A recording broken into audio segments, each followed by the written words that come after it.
To go back, mentioning my, if you go to, I think it's video number 3 that has my uh, story about my mother passing away and how that led me into a journey of exploring prayer. I wanted to say that, sometimes the answer, and this is going to sound like one of those things that you don't want to hear, like it just sounds like a ho hum, um, maybe cop out answer, but it's not. Um, Sometimes in an answer to prayer, God doesn't necessarily change the situation. Sometimes He changes our hearts or our attitudes or our experience within the situation. There's a Christian song that says sometimes God calms the storm, sometimes He calms His child. That's what I'm talking about. And it sounds like that's not really a good answer. That's not something I want to hear. But, and you know what? Sometimes it's not what you want to hear. But there are situations where He just shows up in this situation and is with you through it.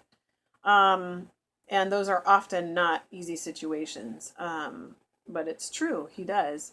And it sounds like a cop out answer until you experience it. And then when you experience it, you realize that it's a precious situation. And I am not the type of person to use the word precious very much. But I'll tell you a story about how this was a reality for me recently. When I was in labor with Ezekiel, my little newest one, who was born in February, it was a really, really awful labor.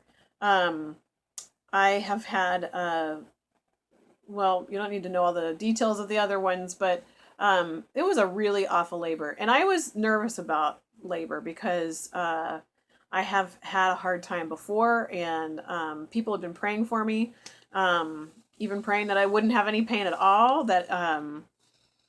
Anyway, it turned out to be the worst labor that I've ever had out of all of them. And I was a friend of mine was my labor coach, and she was doing this wonderful thing during that time where she was watching the monitor. By the way, this is going to be longer than 5 minutes, so sit back for a little bit.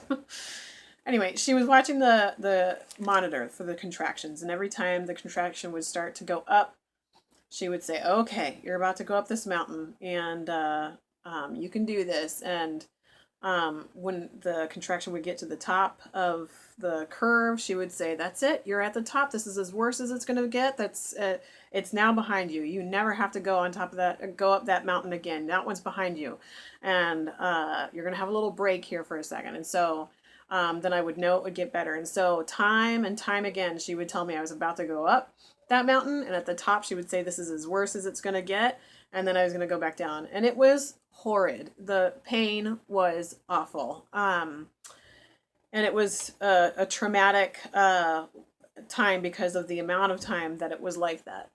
It was unusually, that part of the labor was unusually long.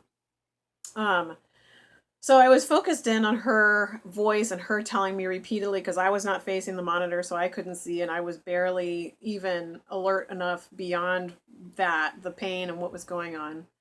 And Nevin, my husband, he had remembered that I had put a Bible verse aside to focus on during the labor. He went and got it, and that very thing made me made me realize, kind of like snap into spiritual reality, and I started praying. About I was in too much pain to pray anything else except for just saying the name of Jesus, just saying Jesus over and over again. And I began to experience this. It wasn't a vision, because it wasn't anything that I physically saw. It was more of like an imagining, but it wasn't of my own creation. I wasn't doing this myself. I wasn't conjuring this up myself. So I don't know what to call it, but for lack of a better word, I'll call it a vision. I started to see this vision of every time I would get to she would tell me I was at the top of the mountain, I would see me and Jesus at the top of the mountain. And we weren't talking. We were just sitting there together at the top of the mountain, and we were eating pistachios. And so I'll get into that in a second. So she would tell me I was at the top of the mountain, and it was the most extreme amount of pain, and Jesus was there with me. And we were eating pistachios, and we would go down the mountain, and then that would be gone. I wouldn't even think about it. And then we would start to go back up the mountain. And, the whole time as it's getting harder and harder, I was just saying, please help me, Jesus, please help me. It was awful. And so then I would get to the top of the mountain, and she would tell me I was at the top, and I would be with Jesus again, and we were eating pistachios.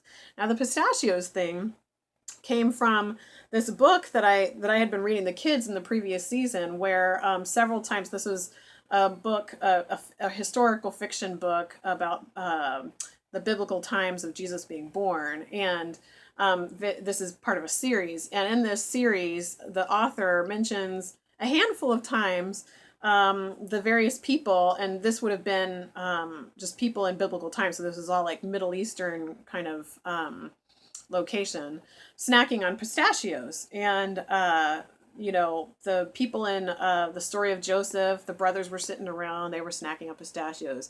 Isaiah was writing the book of Isaiah in another book, and he was sitting there snacking on pistachios. And then later on, somebody in the time of Jesus in this story was snacking on pistachios. So that was just something that had been in the book.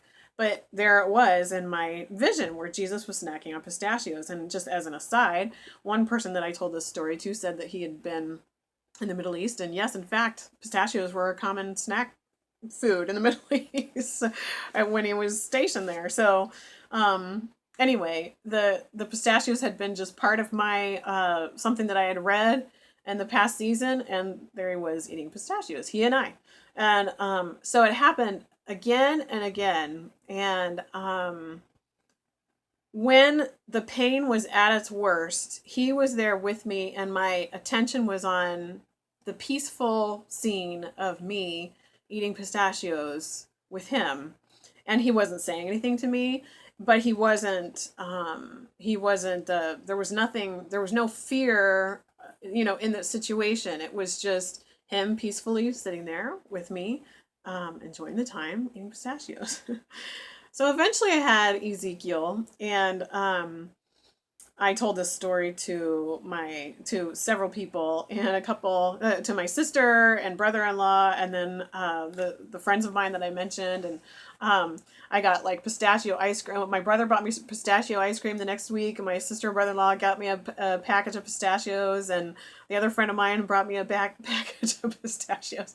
So for me now, pistachios means time with Jesus. It's a significant thing of having seen Jesus. And but the story in itself is an experience of mine where and when I first told this story to people, I could never get through the story without crying, because the experience. Oh, and I forgot to mention, my mother-in-law gave me a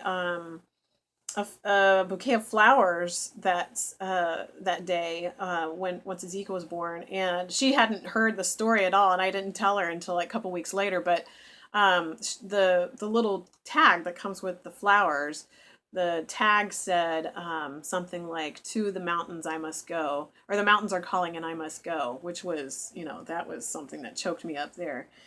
Anyway, this whole thing was a significant story, which was for me simply an experience of sometimes God doesn't answer the prayer the way that we are hoping, but sometimes he's just with us. And I've seen this in I'm not comparing that to a martyr situation, but I've heard that, I've heard stories of martyrs experiencing Jesus being with them, or people who were almost martyred, because obviously I wouldn't hear from the martyrs, that Jesus was with them in the most painful times. So I'm not trying to pose this as a disappointing answer, because for me in that moment it was there was a sweetness and a preciousness there that I never anticipated, that since then has been a wonderful ministerial experience for me to think of every once in a while when I'm thinking of how Jesus was with me in that time. It is very encouraging and very sweet and very touching, very personal. So there's something rich about Jesus just being with you in an awful situation. Hopefully that encourages you. Thank you.